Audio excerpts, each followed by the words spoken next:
What is going on, everybody? It's Alex coming back at you with another video, and today we are going to be doing a stock report, stock up, stock down of college players on my big board for week 0 and week 1. So if you guys are new here, feel free to stick around, like, comment, subscribe, do all that fun YouTube jazz down below.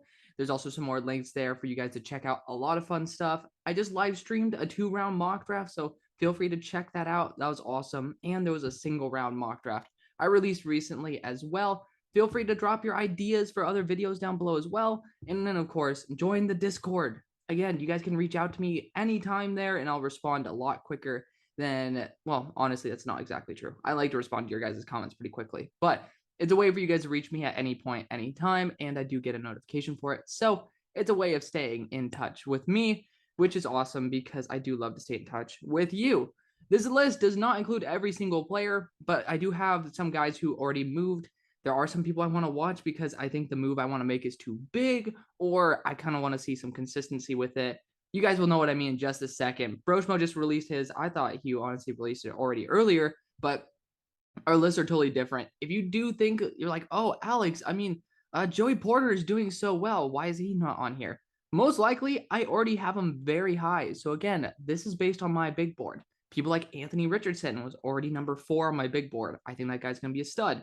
He's shown a lot of positive traits to be a stud. Yada. You know the deal. You know the deal. You guys aren't dumb. So for the guys who are moving up over week 0 to 1, it's Peter Skoronski. Obviously, this is not in a specific order. This is just listing dudes. If you guys see a star, that means it's watching. Like, that means they're probably going to be moving. But Peter Skoronski, he put on 20 pounds. He was a baller. He's a beast. I think that he has a very bright future in the NFL. His arms might not be ideal length, but he's not to the point where he's 6'7" with short arms. He's 6'4". So again, that negates a little bit of that reach disadvantage. We can talk about it in Discord or in the comment section if you guys want to disagree on that. Again, I'm more than willing to be wrong, so feel free to holler at your boy. So yeah, in rank, it's the rank previous minus the rank current to show you the difference. Makes it easy. Chase Brown, dude's been balling straight up. He should be possibly higher, but I believe he is a 5th year. It means that, he does have some tread off the tires at a lower value position, but Chase Brown's been going off. Hello. So if you guys don't know, I use a ring light. Honestly, the lighting's not too bad from there. We're going to continue. Look at that. Like, we're fixing stuff on the fly. But yeah, it's probably going to be a very funny edit for me. But regardless, Cam Jones is next. He's the Indiana linebacker. He is a 5th year as well, which I wanted to put him a lot higher because he was balling out. But that's not the case. He is a 5th year, so he also had a really poor year last year. He's going to be moving up because his class is really crap at linebacker. It is what it is. But again, he has the chance to move up. Again, we have seen people in their 5th year take that big step for the next level. And, there are teams like the Lions who might not want to spend a 1st on a linebacker. Or if Henry To'oTo'o is the only guy there, they might not want to spend a 1st on him. So spending a 2nd or a 3rd on Cam Jones might be more worth it. Brant Kuithe, I hadn't officially graded him yet, so I hadn't put him into my list. But yeah, this guy looks like a baller. Big fan of him overall. I think he actually might have been moved down to 60 based on the fact that I believe he is also a 5th year, but he's 219 pounds. He's more of a big slot. But for teams like Miami that are kind of dealing with Mike Gesicki, if you want to draft him maybe in the 2nd or the 3rd round, that's an instant impact. That's going to be a great weapon for you. I think that'd be a good choice. Sean Tucker, I didn't really have him very low in the first place, so it's like kind of hard for me to raise him, but I had to shout him out. Jared Verse, I'm having a hard time not putting him in the 1st in like the top 32. Shout out to Brochmo because he found him. I didn't look at him yet, so it's not like I said, oh, he wasn't good and he's becoming a baller. I just didn't look at Albany tape over the summer when I had a 40-hour-a-week job as well as serving full time. So we're like kind of juggling a bunch of stuff here. Dante Stills also had a great week. I remember when his brother was coming out and it was like Dante needed to go back. He needed some time. He's also a 5th year, but he looked very good. I want to shout out somebody who I've kind of crapped on quite a bit. His name's Brian Breezy. He looked really good. Not to the point where I'm raising him into the 1st, but he's definitely worth a 2nd round pick for sure. He showed a lot more explosiveness and technique, but I am still a little bit worried because that 2021 tape was a little bit brutal, and I want to see a little more consistency before I show some love. There's a lot of other players that deserve some love here as well. But let's go to the stock down. You guys might see the two guys on the right and be like, what the hell? How are these guys on stock down? We'll talk about it in a second. But number one's Kayvon Butte. Again, it's not in order, as you can see, 8 spots. His drop problems are legit. He has not worked on them. That's a little bit concerning to me. You could literally spend. So I got to meet Tony Gonzalez when I did a Global Sports and Entertainment Business Academy for LMU, Loyola Marymount University. And like he was a speaker there, got to like hear from him the whole time, got to talk to him. Cool guy, but that's not the point.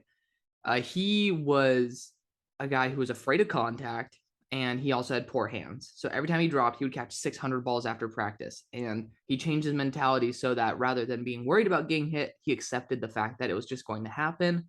And that changed how he was able to focus on the game mentally. And that just shows that players who just don't work on drop issues, especially one where Kayvon Butte consistently has drop issues, it shows that they don't want to do it. And I hope that's not true. Again, that's why I only dropped him 26. If I'm starting to get worried about his personality, which I am, I'm going to drop him a lot further because his talent's there. But I mean, there's not really much else I could say. Spencer Rattler, I forgot about the videos from this Netflix series. He was just calling dudes trash and stuff like that. He's just such a cancer. Like, his talent's incredible, but like if you're just an asshole, just to be blunt, and you don't belong in the NFL, like it doesn't matter how good of a talent you are. If you're not going to ace those interviews, I would highly doubt that Spencer Rattler gets drafted. He dropped a 161 on my board, and a lot of people don't have him even in their top 200. Mikael Cunningham is next. Dude just doesn't have it. He's getting older. He hasn't been able to progress. He was kind of still the same Mikael that I was studying back in December of 2020. And he was like my second ever scouting report.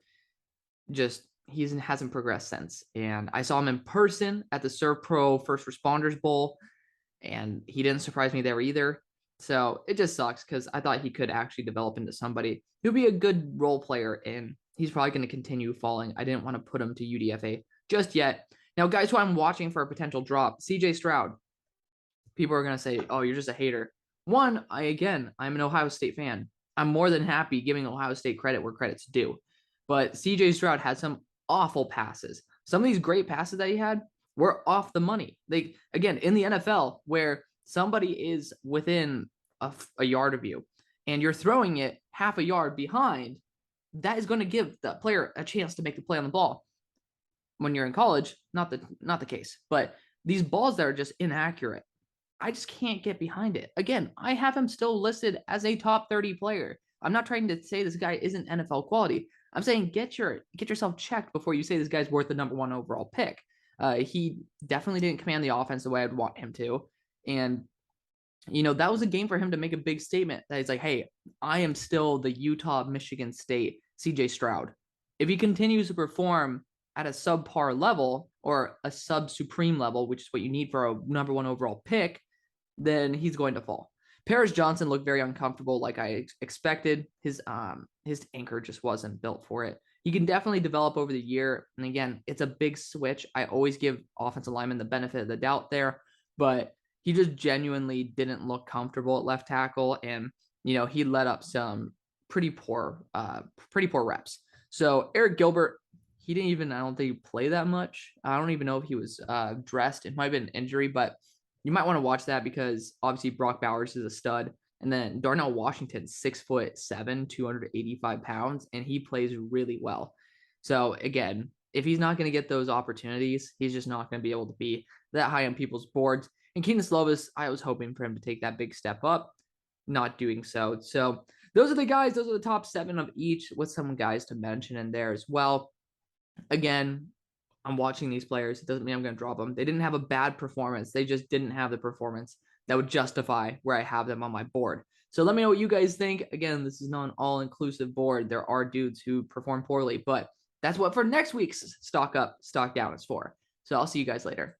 Peace.